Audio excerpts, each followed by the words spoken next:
વિદ્યાર્થી મિત્રો, આજે આપણે ધોરણ 10 વિષય વિજ્ઞાનમાં માર્ચ 2024માં લેવાયેલી પરીક્ષાનું વિભાગ બીનું સોલ્યુશન કરીશું. તેમાં 25મો પ્રશ્ન હતો, તેલ તેમજ ચરબીયુક્ત ખાદ્ય પદાર્થોની સાથે નાઇટ્રોજન વાયુને ભરવામાં આવે છે, શા માટે?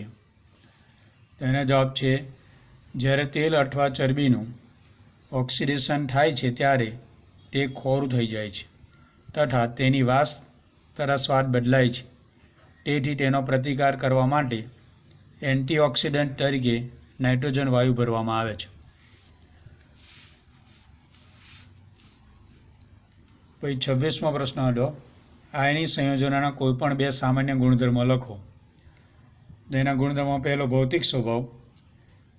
તે ઘન, થોડા સખત અને બરડ હોય છે. ગલનબિંદુ અને ઉત્કલનબિંદુ ઊંચા હોય છે. દ્રાવ્યતા, તેઓ પાણીમાં દ્રાવ્ય તેમજ કેરોસીન, પેટ્રોલ વગેરેમાં અદ્રાવ્ય હોય છે. વિદ્યુતનું વહન, ઘન અવસ્થામાં વિદ્યુતનું વહન કરતા નથી, પરંતુ પીગળેલી અવસ્થામાં વિદ્યુતનું વહન કરે છે. 27મો પ્રશ્ન હતો, તફાવતના બે મુદ્દા લખો, ધમની અને શિરા. તો ધમનીમાં તે હૃદયથી અંગો તરફ રુધિરનું વહન કરે છે. શિરામાં તે અંગોથી હૃદય તરફ રુધિરનું વહન કરે છે. તેમાં રુધિર ઊંચા દબાણે વહન પામે છે. તેમાં રુધિર નીચા દબાણે વહન પામે છે. તેની દિવાલ જાડી અને સ્થિતિસ્થાપક હોય છે. તેની દિવાલ પાતળી અને ઓછી સ્થિતિસ્થાપક હોય. તેમાં વાલ્વ હોતા નથી અને તેમાં વાલ્વ હોય છે. પછી 28મો પ્રશ્ન છે, પુષ્પના આયામછેદની નામ નિર્દેશનવાળી આકૃતિ દોરો. તો એ આકૃતિ દોરીને જરૂરી બધા નામ નિર્દેશન કરો એટલે તમને 2 માર્ક મળે. પછી 29માની અંદર એક ફકરો આપેલો છે, એના આધારે પ્રશ્નોના જવાબ આપવાના છે. એમાં જાતીય સમાગમ દ્વારા ફેલાતા રોગોને બેક્ટેરિયાજન્ય અને વાયરસજન્ય રોગોમાં વર્ગીકૃત કરો. તો એમાં બેક્ટેરિયાજન્ય રોગો ગોનોરિયા અને સિફિલિસ, વાયરસજન્ય રોગોમાં એડ્સ અને મસા. બી પ્રશ્ન હતો, ગર્ભધારણ રોકવા માટેની યાંત્રિક પદ્ધતિઓ માટે કોઈપણ 2 સાધનોના નામ જણાવો. તો યાંત્રિક પદ્ધતિમાં સાધનોનું નામ છે નિરોધ, આંકડી અને કોપરટી. પછી 30મો પ્રશ્નમાં વ્યાખ્યા આપો આંખની સમાવેશન ક્ષમતા. અને બીજું છે બી, સિલિયરી સ્નાયુનું કાર્ય લખો. તો આંખની સમાવેશન ક્ષમતા એ આંખના લેન્સની પોતાની કેન્દ્ર લંબાઈમાં ફેરફાર કરવાની ક્ષમતાને આંખની સમાવેશન ક્ષમતા કહેવાય છે. અને સિલિયરી સ્નાયુનું કાર્ય આંખના લેન્સની વક્રતામાં ફેરફાર કરે છે. પછી 31મું છે, એમાં જુદા જુદા ઘટકોની સંજ્ઞાઓ છે. વિદ્યુત કોષોનું સંયોજન, પ્લગ કોર્ડ, બંધ, જોડાણ વગર એકબીજામાંથી પસાર થતા તાર, ચલિત અવરોધ. તો એની સંજ્ઞાઓમાં વિદ્યુત સંયોજન આકૃતિ, પ્લગ કોર્ડની આકૃતિ, જોડાણ વગર એકબીજામાં પસાર કરતા અને ચલિત અવરોધ માટે આ બેમાંથી ગમે તે એક સંજ્ઞા તમે દોરી શકો.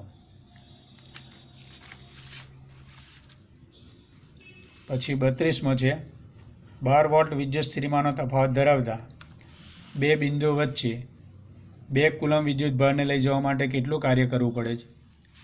તો એની ગણતરી પહેલાં સૂત્ર W બરાબર VQ. Vની કિંમત રકમ માટે આપણે લખી 12 વોલ્ટ, Q એની કિંમત રકમ માટે લખી 2 કુલમ. આ બેનો ગુણાકાર કરો એટલે 24, એટલે એની કિંમત થઈ 24 જૂલ. પછી 33મો પ્રશ્ન છે, ચુંબકીય ક્ષેત્રની લાક્ષણિકતાઓ જણાવો. તો ચુંબકીય ક્ષેત્રની લાક્ષણિકતાઓમાં ચુંબકીય ક્ષેત્ર દિશા અને મૂલ્ય બંને ધરાવતી ભૌતિક રાશિ છે. ચુંબકના સમાન ધ્રુવો એકબીજાને અપાકર્ષે છે. ચુંબકના અસમાન ધ્રુવો એકબીજાને આકર્ષે છે. ચુંબકના ધ્રુવો આગળ ચુંબકીય ક્ષેત્ર પ્રબળ હોય છે. ચુંબકના ધ્રુવોથી દૂર જતાં ચુંબકીય ક્ષેત્રની માત્રા ઘટે છે. ચુંબકીય ક્ષેત્ર દર્શાવતી ક્ષેત્ર રેખાઓ બંધ વક્રો રચે છે. ચુંબકીય ક્ષેત્ર દર્શાવતી ક્ષેત્ર રેખાઓ કદાપી એકબીજાને છેદતી નથી.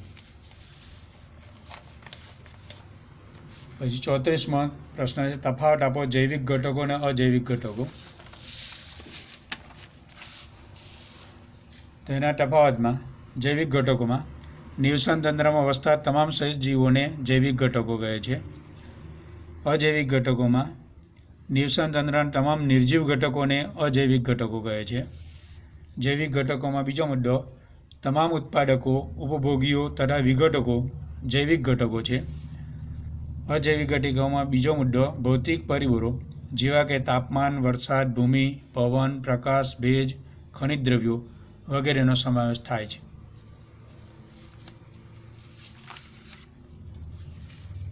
પછી 35મો પ્રશ્ન છે, જૈવિક વિશાલન વિશે ટૂંકમાં સમજાવો.